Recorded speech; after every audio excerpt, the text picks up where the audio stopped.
She was found in a horse pasture, 13 years old, gone before sunrise. They say the boy who knocked on her door that night was just 14, a neighbor, somebody her family trusted. You're watching an unbelievable true story, where we only tell real stories. Not to scare you, but to prepare you. This happened in Utah, back in July 2015. Kailey was at home, safe in her room, when there came a knock. The boy said he needed help looking for his lost cat. Innocent words, a child's voice, and Kailey stepped out into the dark. By morning, search crews found her body, left in a field not far from her own house. Here's the truth. Every 40 seconds, a child is abducted. And 80% of the time, it's by someone they already know. That's the part that should scare you most. We linked a family safety course in the description and pinned comment. It's built for parents and kids. Shows how to spot danger, escape fast, and speak up when something feels wrong. Because most danger doesn't come from strangers. It comes from trust.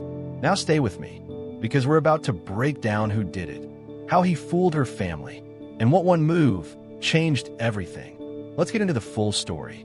Kailey Vijil, that's her name. Say it with me, because she deserves more than just a headline. She was born in 2002. She was 13 in 2015, right in the middle of being a kid and trying to grow up too fast. Her family said she was funny, curious, always trying to help. She liked animals. She loved her family.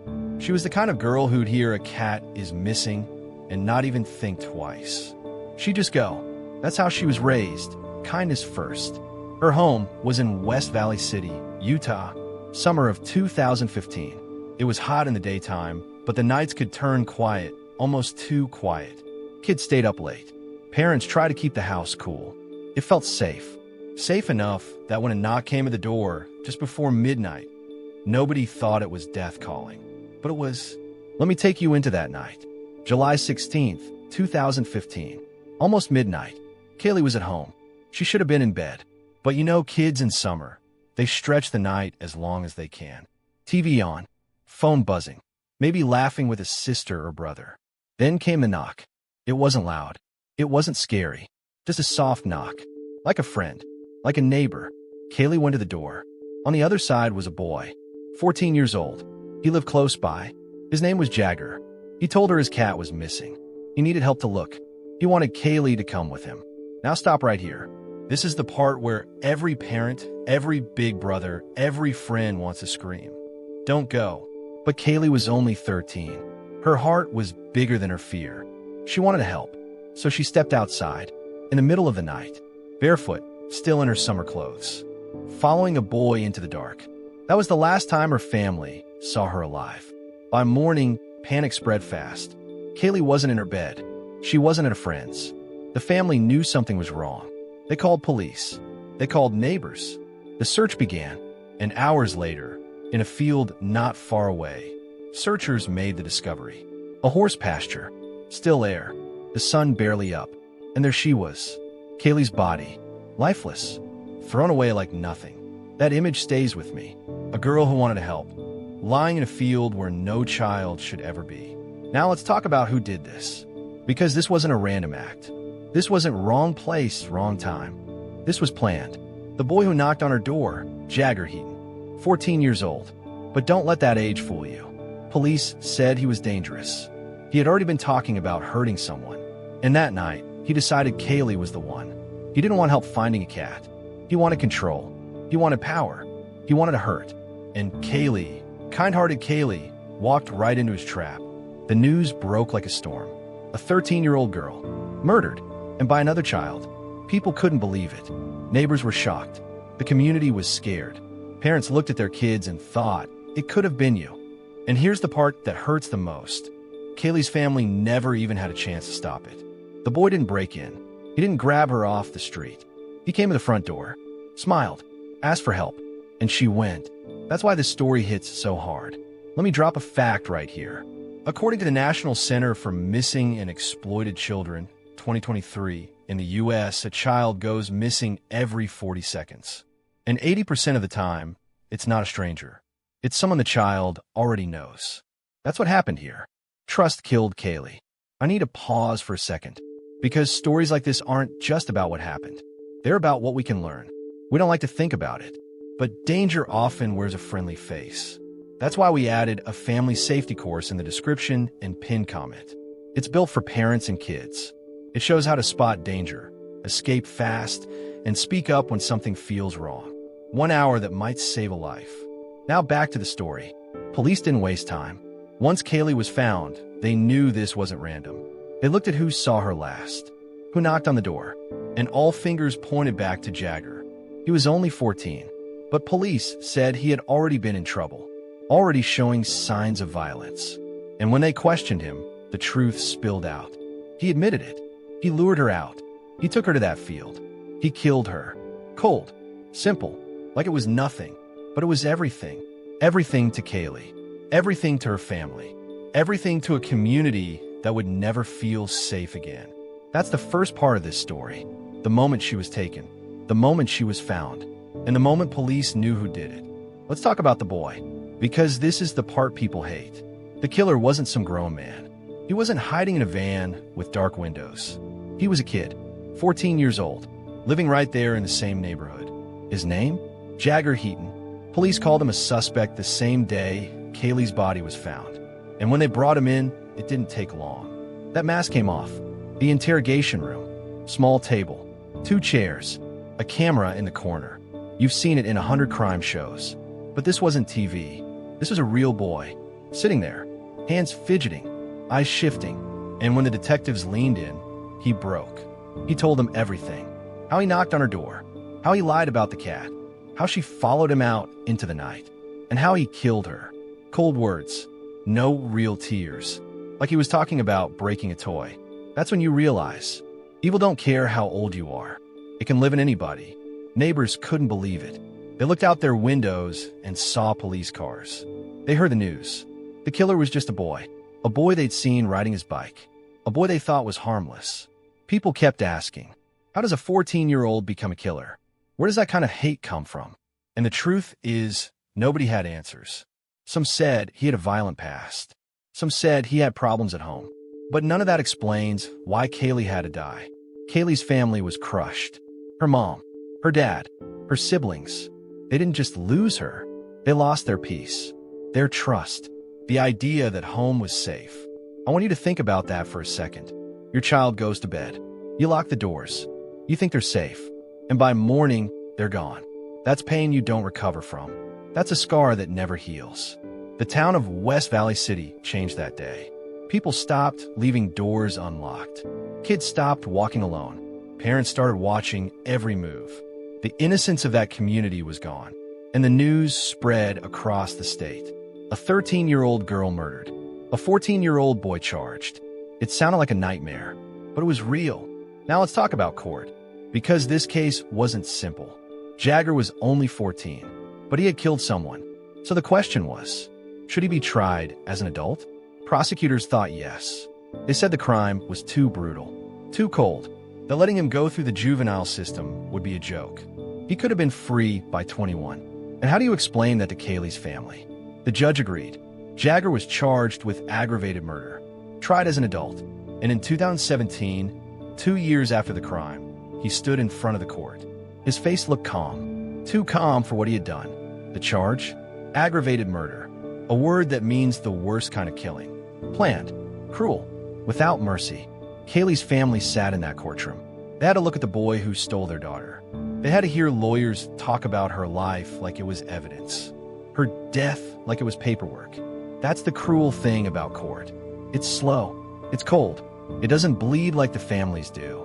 But her family showed up anyway, because they weren't going to let her be forgotten. Jagger pleaded guilty. He admitted it, and the court sentenced him to life in prison. But because he was a juvenile, he could still fight for parole later. That's the law. Even monsters that young get a chance to walk free. Kailey never got that chance. She never got another birthday. Never got to grow up. But the boy who killed her, one day he could ask for freedom. And that's the part that makes people sick. Let me tell you something true. According to the National Center for Juvenile Justice, 2018, about 1,000 kids under 18 are arrested for homicide every year in the United States. 1,000 kids. That's not just numbers. That's lives. That's families torn apart. And Kailey's case is one of them. A reminder that danger doesn't always look like what we expect. I want to stop here and say this. We tell these stories not to scare you, but to wake you up. Because Kailey didn't know.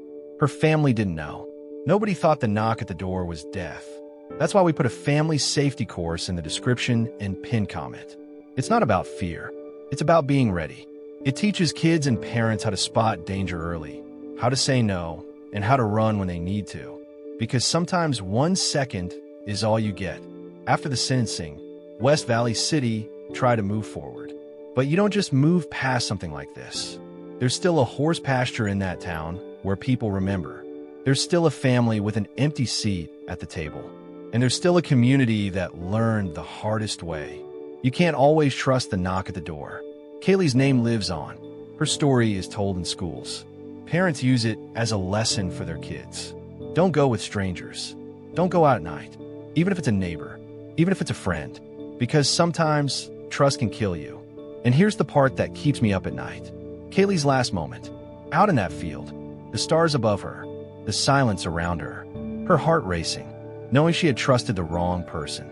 That's the part that breaks me, because no child should ever feel that. No parent should ever lose their kid like that. That's the second part of Kailey's story. The boy, the court, the punishment, and the pain that never really ends.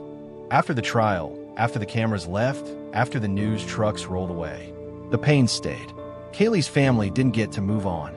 That's a lie people tell to make themselves feel better. You don't move on from losing your baby girl. You carry it, every day, like a heavy stone in your chest. Her mom said the house didn't feel the same. It was quiet, too quiet. Her laugh was gone. Her footsteps were gone.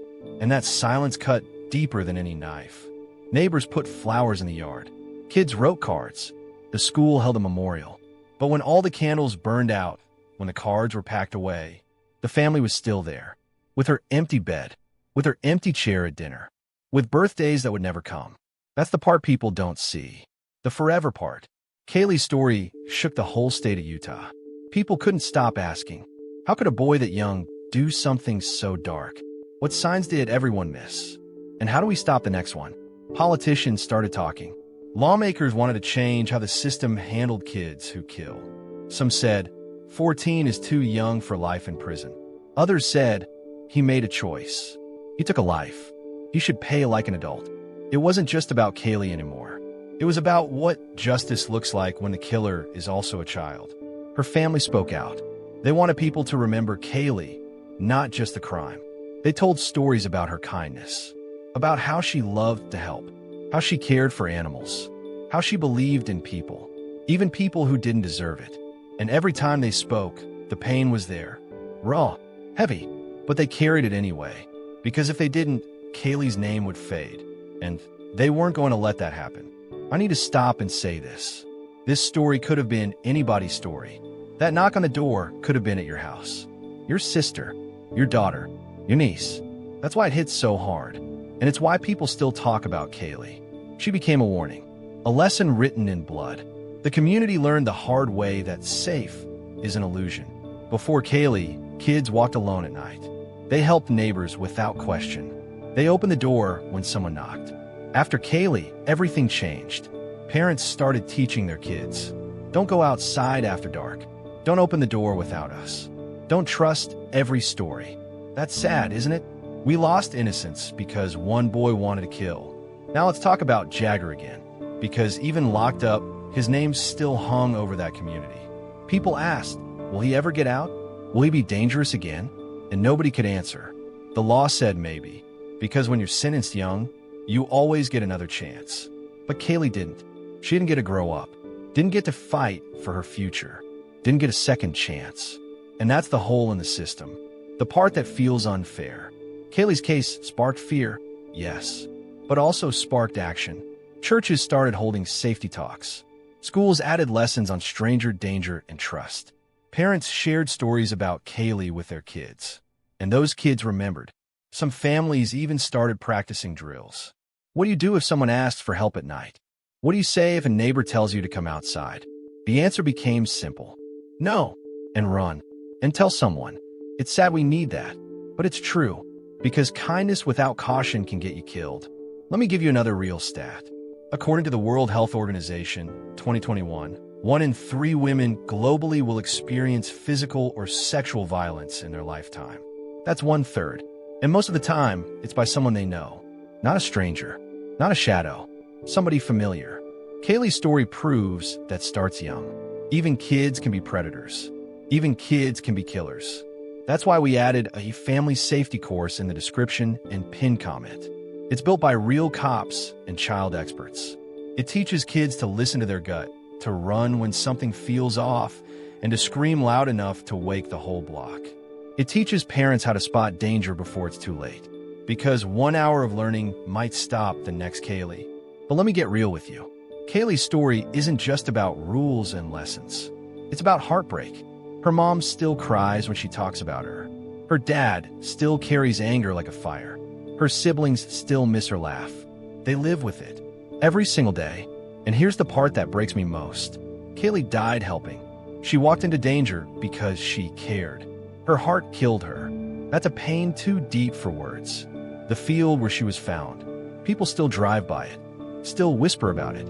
Some can't even look because they remember. That morning, the flashing lights, the police tape, the whispers that a little girl was gone. That field became haunted, not by ghosts, but by memory. West Valley City never forgot Kailey. Her name is still said in schools. Her story is still told to new families. And her face, her sweet, smiling face, still shows up in news reports whenever people talk about kids and safety. That's her legacy, not the way she died, but the warning she left behind. That's the third part of her story. I'll be honest with you, telling this story hurt. Because it ain't just a story. It's a life cut short. It's a mama crying at night. It's a whole city carrying a scar. But if hearing this makes one kid safer, one parent more alert, one predator get caught before they strike. This story is based on real events reported by police and news sources. And that's the truth. That's the pain. That's the warning.